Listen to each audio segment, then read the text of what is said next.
So, welcome to our episode club. We are going to be talking today about, hey Adam, 2 Star Trek episodes. We are going to be discussing Enterprise Future Tense first. Hey Dave. And we are then going to talk about Little Green Men. Not so much for the science, just because it's a great episode. So, we will be here as long as we need. I'll try to aim for half an hour. But it's going to be fun. And if you're watching this after the fact on YouTube, like I said, we're going to do Future Tense first. We're going to talk about DS9's Little Green Men afterwards and just talk about the science behind those things. And then you can find links to all of the ways you can find me down below. So let's just jump right in. So with Enterprise Future Tense, this is a great episode. It's a quirky episode, but I really like it. I had so one of the things for my patrons is to get my episode notes, and you will see in my episode notes I got the date wrong like 3 times, and I just wrote "what is time," and then that was pretty appropriate for this episode anyway. Yeah, domestic, me too. So we're gonna talk about that last because I want to end on one of my favorite Ferengi episodes of all time. All right. So the Enterprise Future Tense, quick summary about it. Essentially, the Enterprise has found a pod, this like abandoned shuttle pod that's been going through. They were able to scan it, and they couldn't find any life signs. They couldn't find any signs that it had been damaged by weapons fire. They take it on board. They find that it's fused shut. There's a dead person inside that looks like a human. They take him out. They think he might be the long-lost Zefram Cochrane, which is kind of an interesting tie into some of the wider Star Trek lore. And they go in there. They're sort of poking around. Trip and Malcolm are just poking around inside. And they find a hatch that's bigger on the inside. It's good old TARDIS style.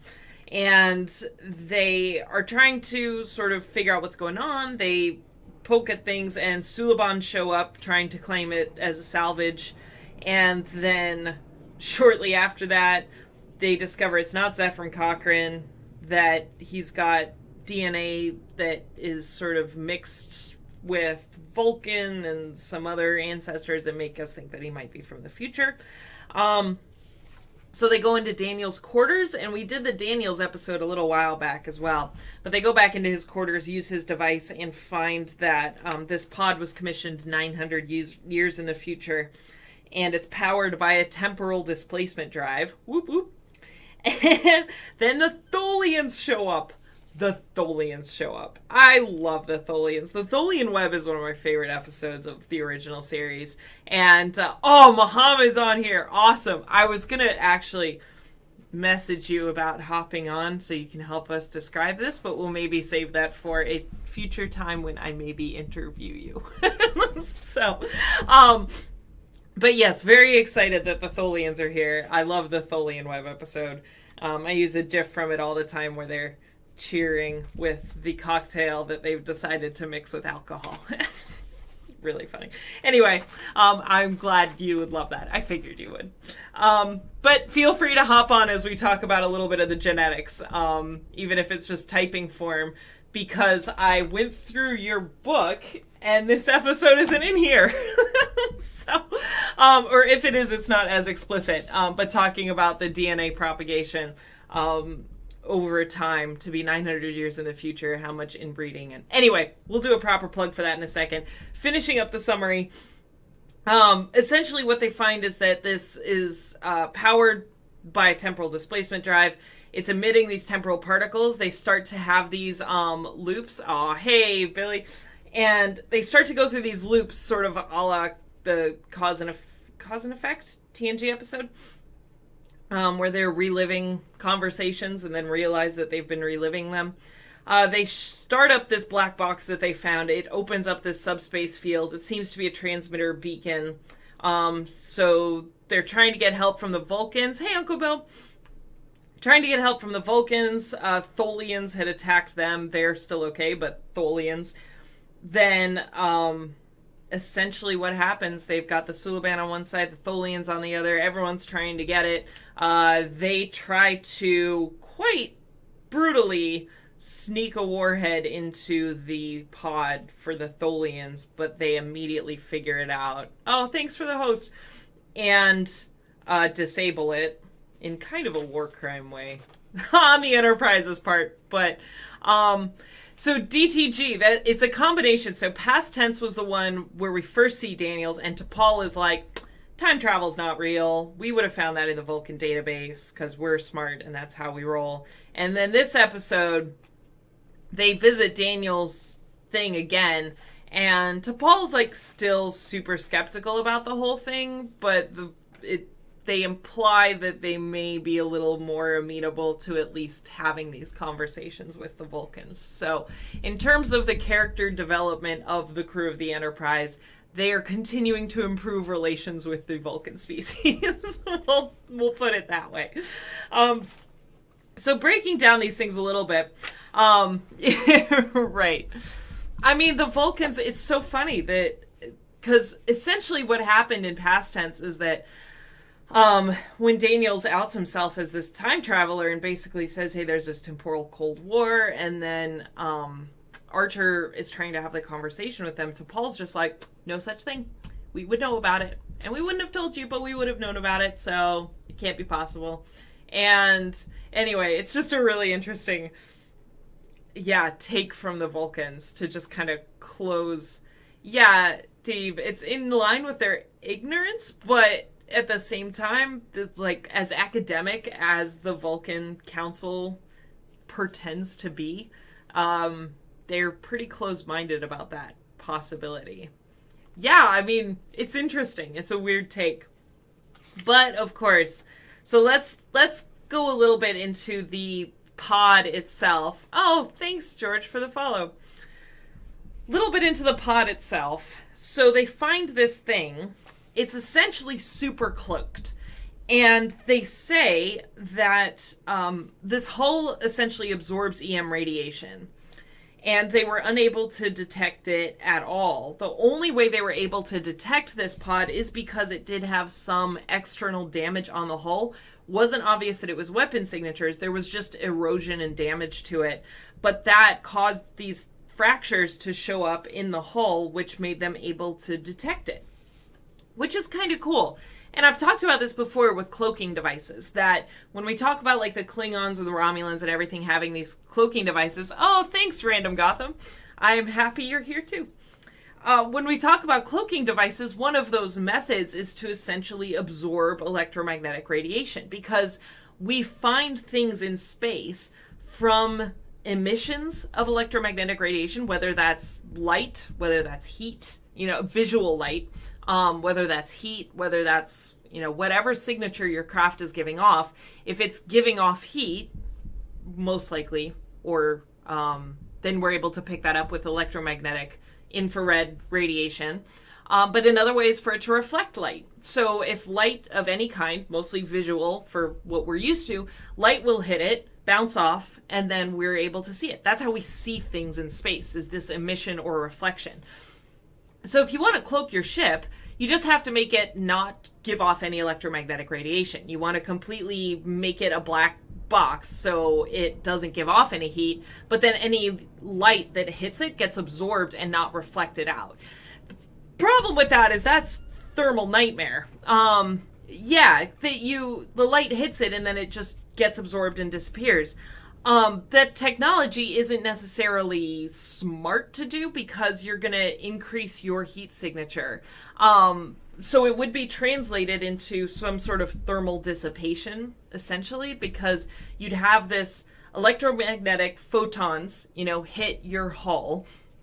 That's going to excite the atoms that would then reflect the heat. But if you have it coded in such a way that that doesn't get bounced off, that energy isn't continued on. So if you remember black body radiation, possibly, we'll get to it in my Astronomy 101 class, but black body radiation is this like perfect thermal absorber and emitter that you have. And then this, but a cloaking device using electromagnetic radiation would not emit anything. The problem is that then gets converted into heat because that energy has to go somewhere. And so your thermal you're not going to be able to radiate it. You're not going to be able to transfer that heat anywhere because that would be giving off a signature, which you can't do. So you have to have some sort of heat sink, and you have to keep all that energy in your ship. So physics-wise, nearly impossible, but that's kind of what they're implying here, that they're saying that this shuttle pad is completely, it absorbs EM radiation, and if it hadn't had these little fractures on the hull, they wouldn't have seen it at all, which is really interesting. Yeah. Intolerant as in physics says no, or that was about the Vulcan thing. So never mind. And where does it go? It gets converted into heat. And then, there's other ways that we've talked about possible cloaking mechanisms in terms of bending light around and in terms of different ways that you can play with that. But the way they're describing it here is saying it was completely cloaked because it absorbed all electromagnetic radiation. And yeah, Uncle Bill, it's a cooked crew. That's not, unless you have some advanced technology that's going to allow you to transfer that energy somewhere that it doesn't just continue to build up in your ship, you're in trouble. So yeah, there's lots of many ways that we could use it. But for this, it's a cloaking device. And it's kind of cool that they say those chips in the hull, that's the only way we saw it, because our sensors hit it, reflected off, and we saw something. It didn't get absorbed. So they were able to find this pod. It gets weirder. It's about 100 light years from Earth. They open it up. The hull is fused shut. They open it up. They go inside, and there's a dead body in there that appears human.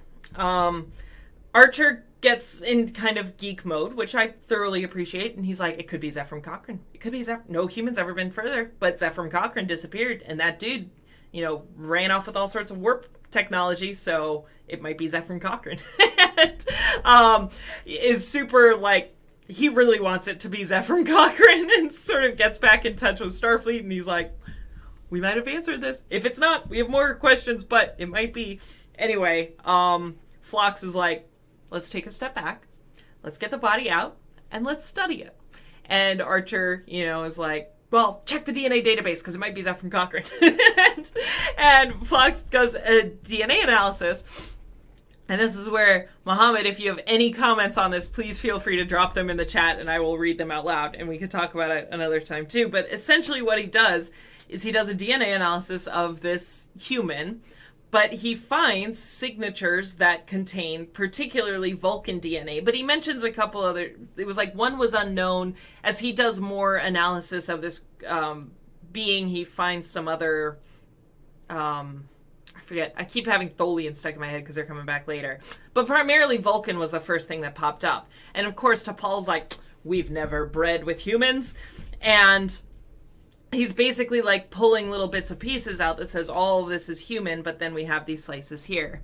And Mohammed said DNA analysis is good. It's similar to genetic ancestry testing done by 23andMe and such. So this is the first clue that this might not be a current timeline human, because there is Vulcan DNA as well as some other unknown DNA sources, that this person might be from somewhere else where Vulcans and humans have interbred before. Thank you, Billy. This is why we have you here. All right, so Phlox said, I also found genetic material belonging to several other species. The sequence is Turellian. That was the one I couldn't remember. Another I can't identify. Individuals result of several generations of interspecies breeding. So this is the first clue that this is from the future. And it angers T'Pol to no end. Oh, T'Pol. As well as, she is the Vulcan representative, so we imagine that they have that same feeling about it. And so Archer's like, oh, hey, we sealed up Daniels' room. Let's go activate that one cool device that he had. And that's exactly what they do. Instead of it being the surrounding thing, it's kind of a 2D image, but still cool. And they're able to, thank you, Mohammed. Awesome. And he was able to find that this pod was commissioned 900 years in the future. So it comes from the future. Also, you can pay close attention to the stuff that's flipping by. I definitely saw an Intrepid class starship. I'm just saying. I keep my eyes out for my little Voyager, and it definitely was in there. And it's powered by a temporal displacement drive. Okay. So what does that mean? Now, we've got, maybe it had something to do with Discovery. Possibly. Well, 900 years in the future, I think they've made the next season of Discovery beyond anything here. Because, remember, yeah, I think. I mean, we'll find out. We'll find out eventually. So, yeah, it's a temporal displacement drive. So there's some sort of time travel. There's not, like, any science necessarily that goes with it. That they use time particles to displace time. And of course, I'm thinking they're just playing with space-time shaping and folding and bending and jumping, and we're kind of okay with that. They don't go into any more detail than that. But my favorite thing about this pod is it's the TARDIS. It's the TARDIS. I've got a TARDIS. It's bigger on the inside. They go in there. They're playing around. You know, we have Trip and Malcolm just playing with things. Those guys, I swear. And they open up the hatch on the bottom, and there's like a bunch of blue stuff there, which for me, I'm like, biohazard, be careful. But they're just taking whatever little metal rods they have and they're poking it out of the way. But they say that it looks like some sort of bioorganic circuitry. Love this. Because again, kind of a call to Voyager era, where we saw bioneural circuitry in the ship for the first time. This is kind of a callback to that too. They didn't specifically say chronoton particles, but what they do say, so they discover it's bigger on the inside. Trip is like, Archer's never going to believe this. This is bonkers. We've never seen this before. But then they're continuing to do analysis on it. You know, they come back out. They're trying to figure out what's going on in this ship. They find what looks like a warp engine and inside that looks like it's been fractured somehow. So, trying to break down possibly what's going on here. It's, kind of like a holodeck. The way I'm thinking about it is it kind of exists in subspace, right? Because if it's not giving off any electromagnetic signature, even to the extent that's not just with the cloaking technology, but remember at the beginning, Trip is going around it and he's like, there's no engine. I don't see an exhaust port of any kind here. He's like, even an escape pod would have some sort of radiation, but again, that would radiate. So if this thing is completely hidden, one of the things I was thinking is like, maybe it exists in another dimension. Exactly, DTG, that maybe that's where the energy is going. That's where this is where the engine seems to be, is in this like extra space that this pod has.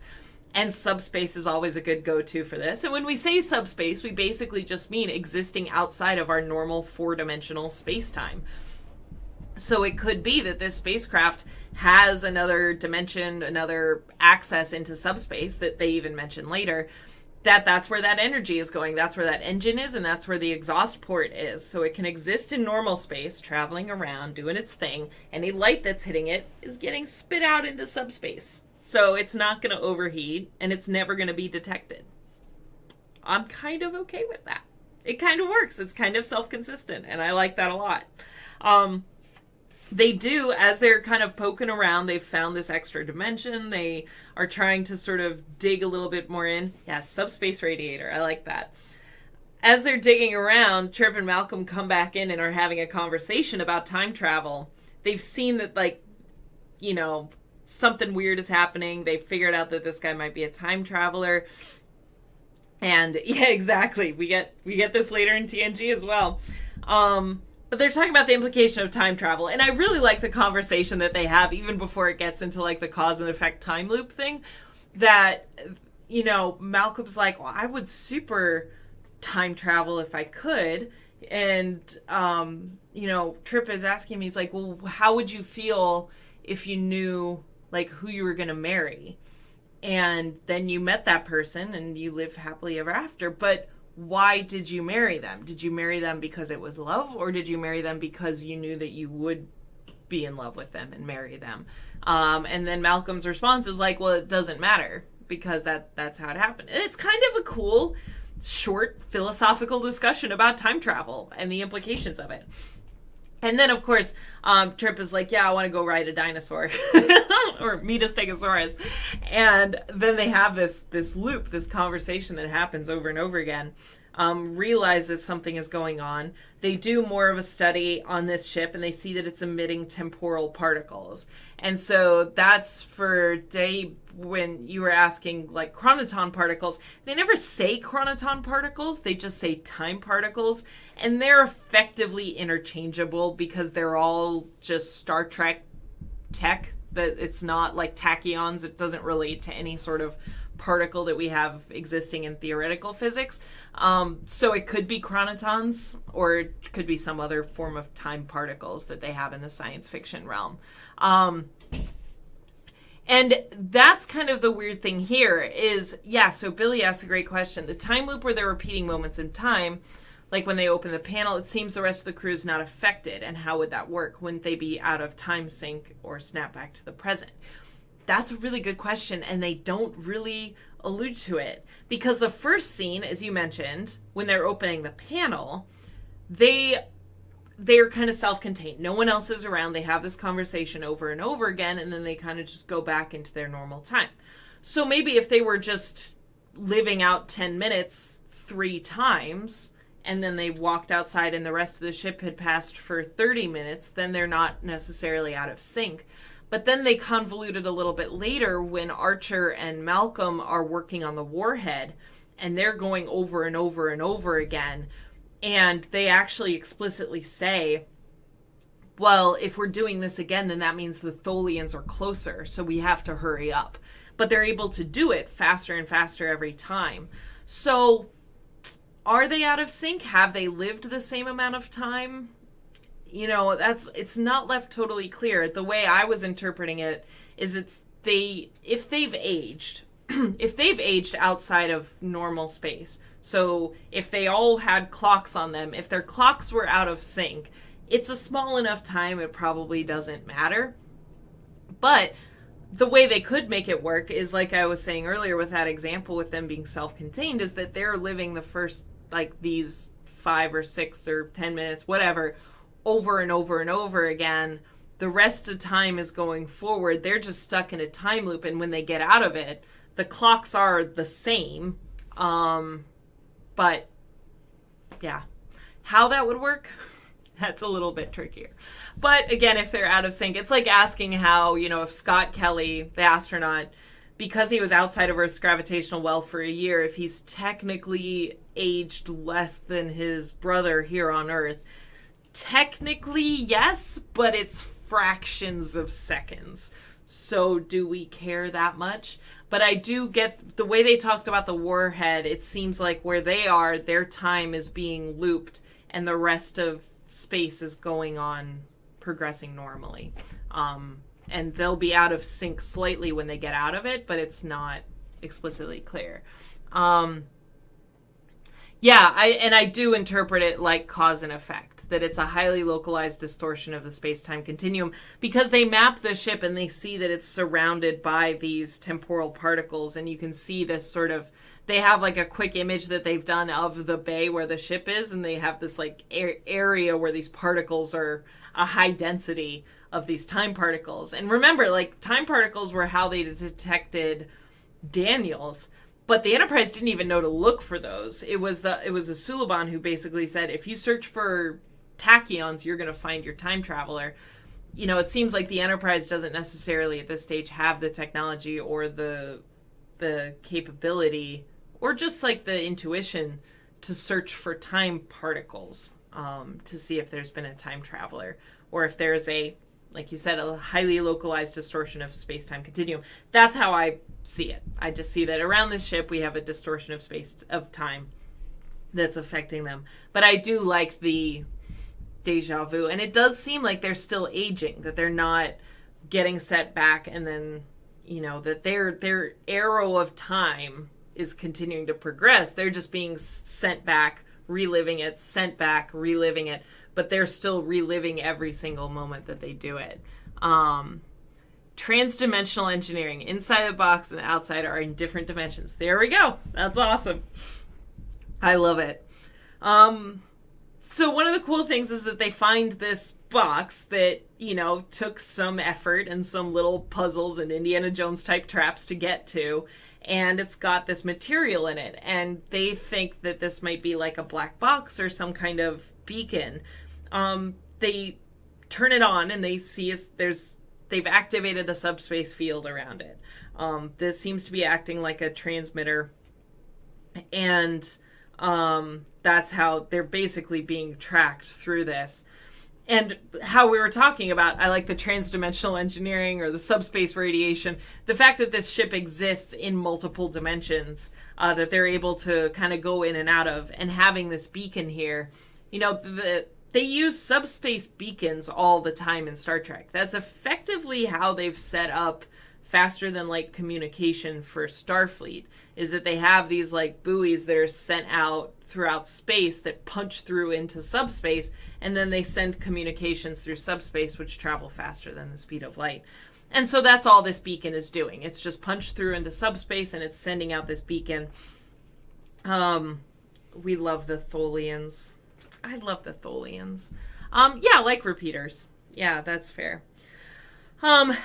And maybe also through time. Exactly, because if you're thinking, when we talk about that fabric and we talk about our subspace dimension, we're including space and time in that. So if you punch through, they communicate, it seems to be in real time, but, you know, you're cutting through that. They are a bit screechy. The Tholians are a little bit screechy. I'm sad we didn't get to see them, but I get it. Because this is the first time since the original series that we got to see the Tholians. And they're kind of, I don't know. I just love the Tholian Web original series episode. So it's always going to be a little close to my heart. And they're just really intricate, we're just trapping you in thing. Anyway, I love it. Oh, hey, Horrible Hug. So good times. Let me see. So they try to get the beacon. So essentially what's going on, and yes, then the Tholians come back in the Mirror Universe episodes later in the Enterprise. I really need to do a rewatch of Enterprise, but I know Muhammad knows that. So they're trying to rendezvous with the Vulcan crew. They arrive there. The Tholians have disabled the Vulcan ship. The Enterprise isn't able to escape. Essentially, the antimatter injectors are fused, and we talked about this before with past tense and how the antimatter, how the warp engine works is from injecting antimatter and matter. The dilithium crystal controls this process that allows this energy to power the warp drive. So there's no science here other than they've consistently used the antimatter injectors.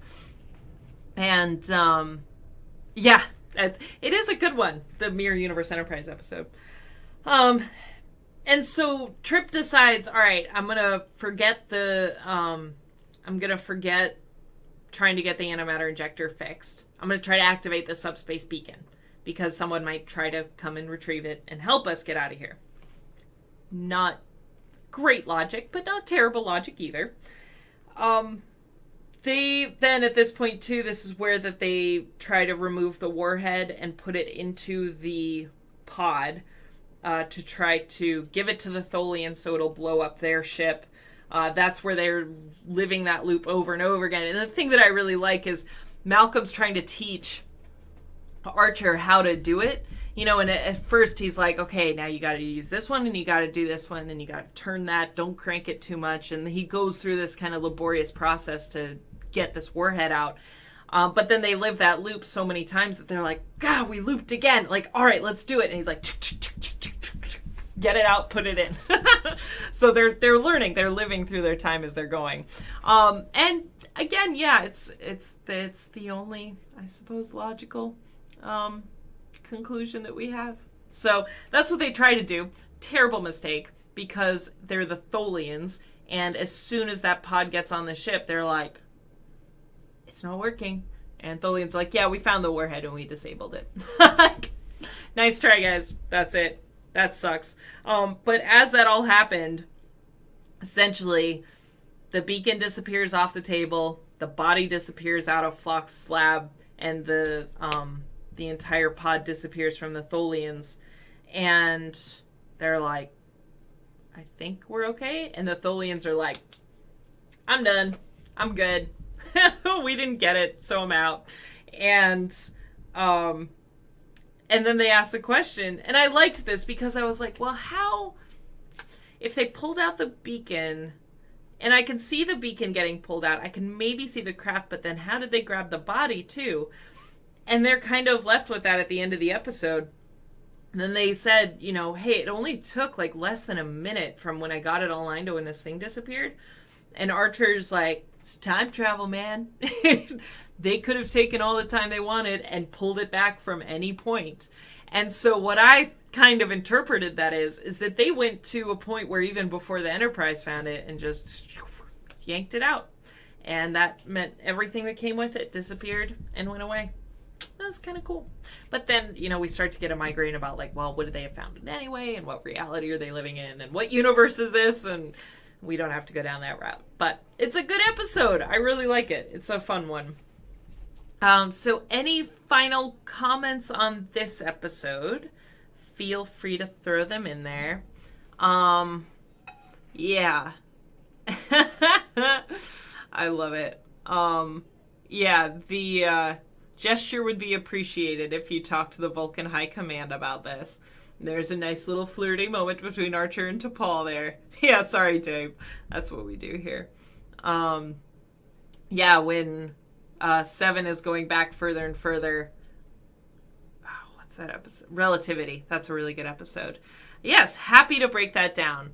No, it's a good episode. It's a good one-off, even if you haven't like watched Enterprise in a long time. It's not part of this like massive war. There's a couple callbacks to Daniels and the Suliban, but it's a good standalone episode. I really like it. So thank you for the suggestions to watch that. So let's talk now about Little Green Men. We love Little Green Men. You're very welcome. I'm happy to talk about it. Oh, we'll do an Enterprise rewatch again at some point. But yeah. All right, so Deep Space Nine. We're sticking with the time travel theme. Time stuff. Time nonsense. But also we just love this episode. Yeah. It opens with... I'm going to talk a little bit about the science, but I'm also kind of want to just geek out about how adorable this episode is. Haha, yeah, Billy, very funny. Oh, yeah, the Roswell episode. I love Deep Space Nine. Even when I was flipping through to get to this episode, I'm like, oh, that's so good. That one's so good. I love this episode. I love this series. Opens with Nog getting ready to go to Starfleet, and he's selling all of his possessions in the true Ferengi manner to go sell all of his possessions.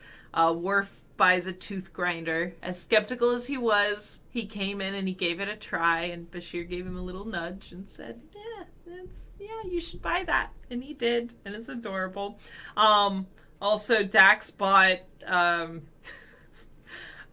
Nog's romance hologram for Bashir as a gift. All those little nuances. I love it. Yeah, how much? Fantastic. Quark comes in, he's basically like, Rom, you got stuff to do. And it's like, Quark, it's my son's thing. He's like, no, it's over as far as you're concerned because Cousin Galen just gave me a ship that I need you to come inspect. And this is his cousin Galen has owed him, a visit with a pleasure goddess of Rix. Nog. I don't think I'd want to check out that holo program. So Quark has offered to take Nog to Earth, to Starfleet, alongside Rom in his new ship, which he has named Quark's Treasure.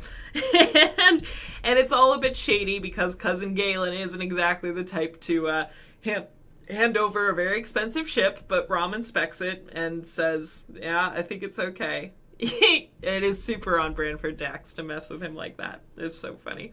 And they're buying things for Nog, so it's fine. There's a great, some of Quark's lines, like even when they had him do the, like, I will draw the line here, no further, where he was like, all I need is a tall ship and a whole load of contraband. Like, that's so good. He puts Morn in charge of the bar, which I also love.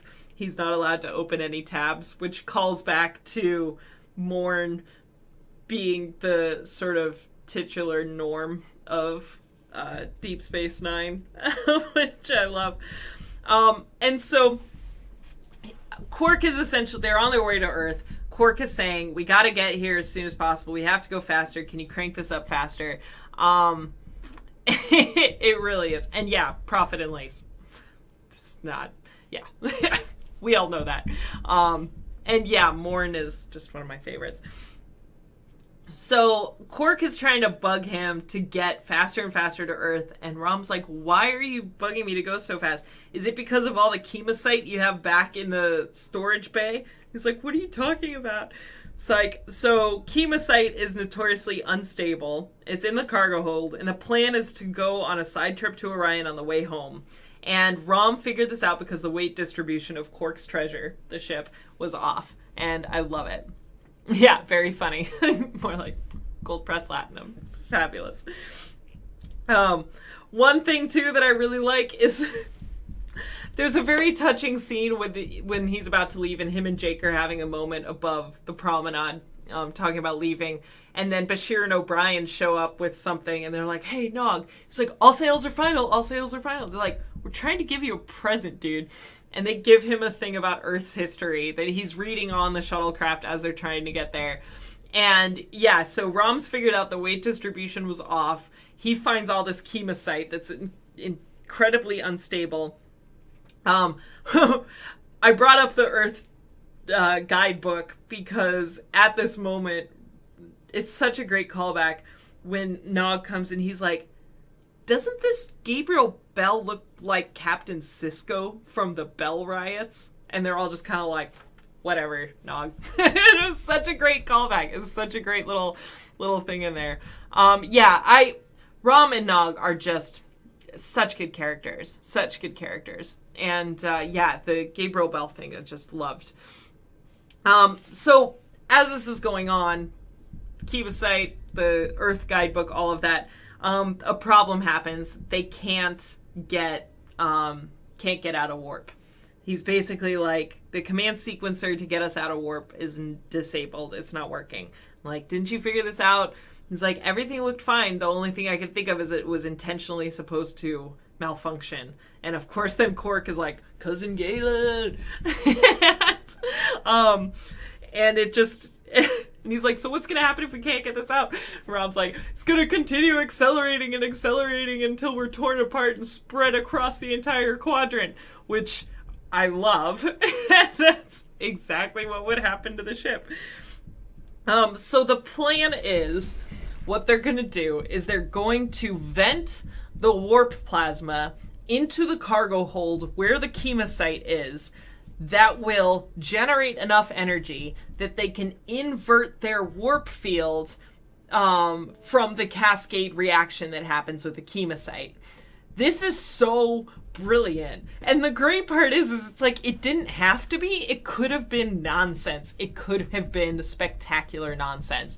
But they laid the groundwork that the Kemocite's incredibly unstable, that the warp field isn't able to come down. They're not able to disable the warp field. And the answer is to very much just do that. And of course, Quark's reaction's like, I didn't understand any of that. Just go do it. But let's try to break it down. We've talked about the fact before that in order to have a warp field, you have to have an incredibly high amount of energy. Now, normally in a warp engine, where you get that energy is from the matter-antimatter collisions that happen, that give off energy that allow you, this is a very simplistic answer, but, they give you the opportunity to build this warp field. But when you don't have that, when your engine's broken and you have a space-time bubble around your ship, you're at warp, you can't get rid of it, what you can do is use an equivalent amount of energy to basically unbend space-time, and that's that invert the warp field that they're talking about. Now, what they're saying is, yes, I agree, Dave, that Rom, I mean, his engineering skills are unbelievable, and the character development, you know, in later seasons about his true calling and his capabilities and the way Nog's relationship, it's just so good. It's just so good. So yeah, you do need to get in and out of warp. You're playing with space-time either way. Now, the fact that that's already there and you're disabling it might simplify things a little bit, but essentially, if you just build an inverted warp field with all the energy you have, then you're able to get rid of it. You basically unbend everything. And so they're going to get that energy from this unstable Kemocite. And so instead of pumping matter and antimatter into your engine, they're just going to pump high energy plasma into the chamber. The Kemocite's so unstable, that means it's going to decay. When it decays, it's going to radiate, which is a ton of energy, which they can then utilize to invert the warp bubble. I'm good with that. It's brilliant. Rom, if you'd given me that explanation, I'd be like, all right, let's do that. That's fantastic. I think, did I get Rom as my chief engineer when I did the, when Muhammad and I did our, like, draft pick of Starfleet officers? I'll put a link to that when this goes up on YouTube. I think I might have got Rom as my chief engineer. I love him. Anyway, it works mostly, for the most part. But they end up in 1947. And we've seen this happen before, right? When you go into warp inside a distorted gravity field, such as a sun, you can end up going back to the 1980s to rescue some whales. This is kind of similar. You are at warp, you're playing around with space-time. What's happening is you maybe unbend, fold everything too much, and you end up landing in the right place, but not the right time. Thank you, Billy. So they end up in 1947. They're essentially the Roswell aliens, which is fabulous. The Universal Translator doesn't work, which is also fabulous. So we get to hear like Ferengi language, which, Billy, I will ask you if you have it, what Rom said in Ferengi for thank you. It was like Neep Globe. It was so fabulous. I love it. I love how the Ferengi language sounded and them trying to figure everything out. Thank you, Billy. Yeah, just the one thing that he said where it was Neep Globe. I love it. I know, yeah, when they're like, our universal translator's not working, and the humans are like trying to mimic them, and he's like, I think they're just mimicking us. It's so fabulous. But essentially what they say, this is how Billy rolls, man. This is why he's able to help me out with all of my proper nouns and remembering these details. And yeah, I had no idea they were this stupid. And it's like, oh, they've got like such a primitive understanding of finances, and we can definitely take over Earth, and we have all this technology. So Quark is in full mode, not to mention, the Kemocite's getting used up. He's like, I might as well become Lord and Emperor of this puny species that I have this opportunity to do now. And so the science, yeah, and then we'll get to the dog, but I could have got away for it if it wasn't for this dog. With their universal translator, what's happening is there's interference that's causing the universal translator to not work. And they say that it's the beta radiation. They're like, well, where would this beta radiation come from? So beta radiation is a thing. They say, it's from nuclear fission that could be occurring from bombs. That's Nog comes in and says, yeah, that they're testing these bombs in their own atmosphere. Quark is like, they're irradiating themselves? Like, how stupid are these people? But that's where this beta radiation is coming from. Now, some interesting facts here with this. Beta radiation is a thing. What it is the high energy electrons or positrons, which is antimatter versions of electrons, which are things, they do exist. It's the high energy electrons and positrons that are the result of nuclear processes happening. It doesn't necessarily have to be a nuclear bomb, but you're going to get this high energy reaction from interacting with the weak force. And that weak force is the thing that kind of keeps atoms together.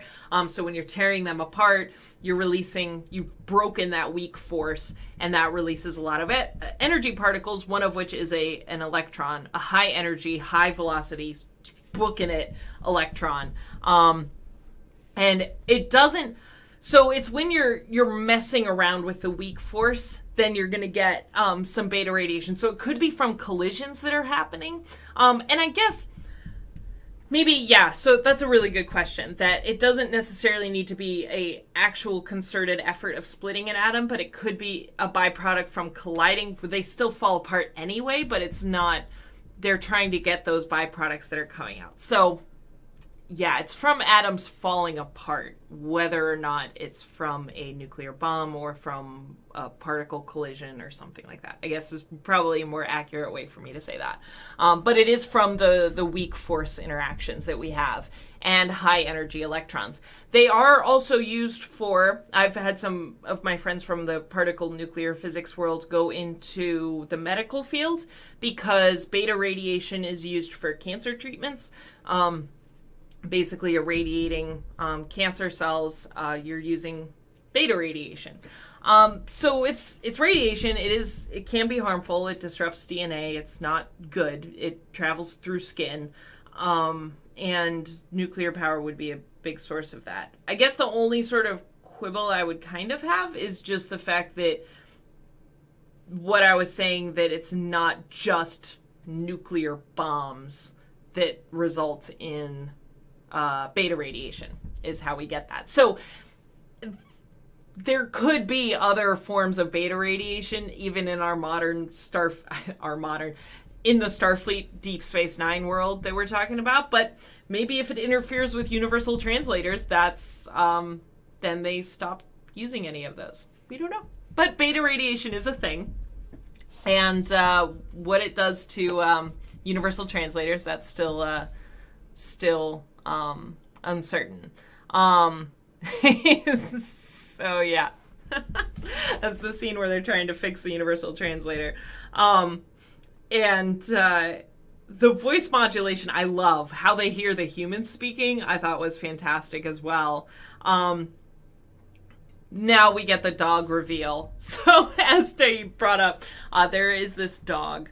So Odo was not just about to let Quark head off on a goodwill mission to take Nog to Starfleet. He knew better than that, so he hopped on there and caught up with their shenanigans. So he could have got away for it if it wasn't for that darn changeling.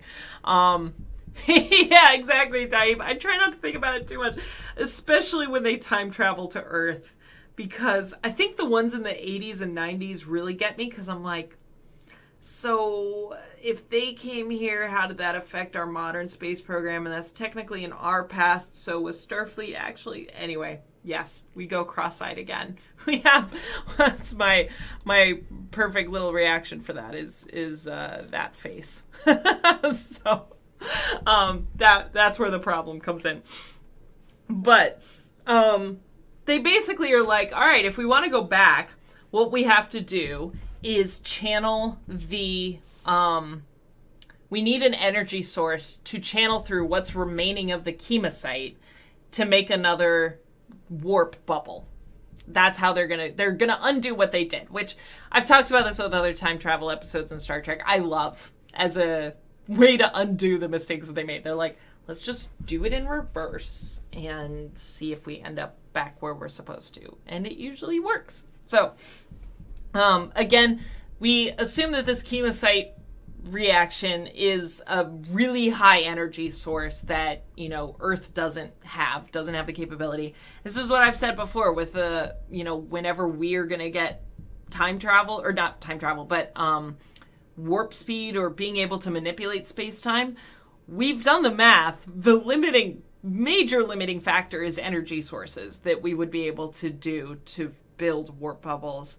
And so this Kemocite seems to be a good source of energy that they'd be able to do, some exotic energy, as it were.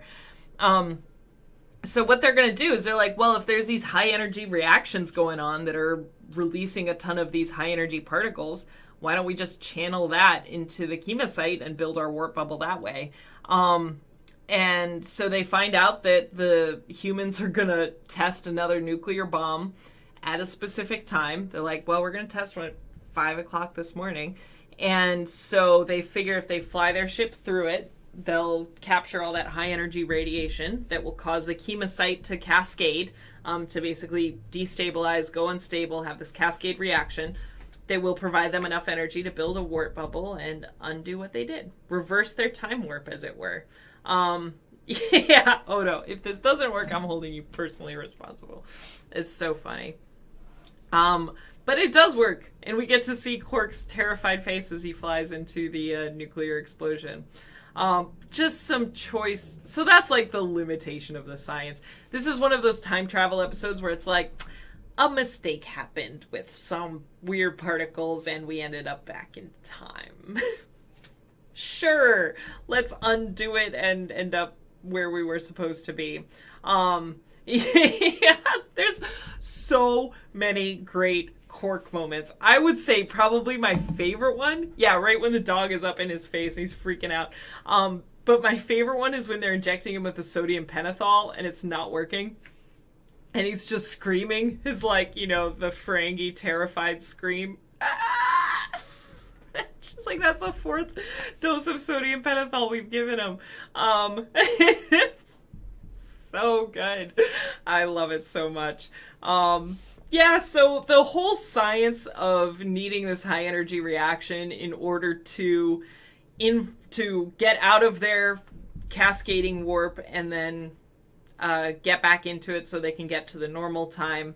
All of that kind of works. And even undoing it, right? Because they got to the right location. They were traveling to Earth. They were getting to Earth. He said, we have to time it just right so I can do this reaction to get out of our warp bubble.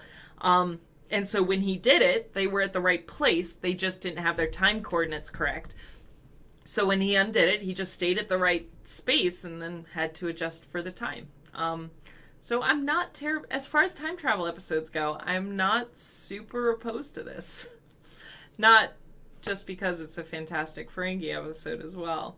But if anyone has any other favorite highlights from this episode, I'm more than willing to hear them. They're so good. I will say, I forgot to plug in more detail when we were talking about future tense. So I mentioned the DNA stuff, and my friend Mohammed, M-A-F Noor, who's in the chat, I hope if he's not, he's still in the chat, has written a book called Live Long and Evolve that breaks down and teaches basically introductory biology using Star Trek. And it's a great reference for many, many things. In some of my capacity as science advisor, if Mohammed has not helped, I use this book. So it's a very good book and you should check it out, and it's fabulous. And if Billy is here, if you can put a link to it from Amazon or something, that would be awesome so people can find it. Yeah, it is very, very good, and it's not super long. And my favorite part about this book is the fact that it has a standard index, but it also has a Star Trek episode index in it. If you want, you can, if you've seen an episode that you want to know the biology about, you can look up exactly where it's discussed in here. And yes, that is in here too. Yeah, Mohammed, I've used that a lot. The chase, I think. It's the chase, right, Mohammed? Yeah, it's broken into episodes there. Yep, Next Generation. Yep, the chase. Multiple ones. And there's the link if anyone wants to check it out. So, yes, it's a good resource if you're wondering about biology, because that is not my strong suit. And you can also check out Mohammed's YouTube channel. If you just search for BioTrekkie, you can see he's got a whole episode on the chase as well, which is awesome. So, yeah, good times. With that, if there's any more questions, comments, I think I'm gonna, yeah, because it does seem pretty similar. No worries. I'm always happy to. Muhammad's my awesome, cool counterpart friend, and we met at Dragon Con last year, or not last year. We met years and years before that. We see each other at Dragon Con every year, but yeah, we both consult for Star Trek, so good times. No worries, Andrew. Yes, domestic. So I will take that as your as one of your suggestions. Michael Crichton's timeline. I try to stick with movies as the basis, but if they're based on books, then at the very least we can pull in stuff from the book to talk about it. I'm so glad that you enjoyed it, and I'm very glad that we were able to catch you and enjoy your D&D game. That sounds really fun. I think I'm going to take next week off. I will confirm for sure, but next week is the virtual Trek Con that's happening, and there's a lot of fun stuff going on with that. I don't have my final schedule for that. Yeah, it's some pseudo vacation. At least I don't think we're going to do an episode club next week. I will get some more suggestions for people from the following week, and the patrons, we can all vote on stuff. If you're interested in becoming a patron, the link's down below for that as well. But yeah, virtual Trek Con. Myself, I'm going to be a guest. Muhammad's going to be a guest as well. I still might hop on and stream some video games if I need a break from catching up on all my other stuff. But yeah, it's sort of working vacation, as much as a vacation as I get here. But I appreciate all the company. I appreciate all the fun conversations and geeking out about Star Trek. It's always fun. So we will skip the episode club for next week. We will be back the following week. But in the interim, there will be plenty of Star Trek content between my random showing up online and also the virtual Trek Con, which you can find some panels that we're going to be on for that. So anyway, thank you all again. I really appreciate it. Definitely check out all that stuff. And yeah, thanks for hanging out. Yeah, of course. Get up, stretch, grab some water. I hope you have a good rest of your evening. And I will catch you next time. Live long and prosper. All right. Bye, everyone. Thanks.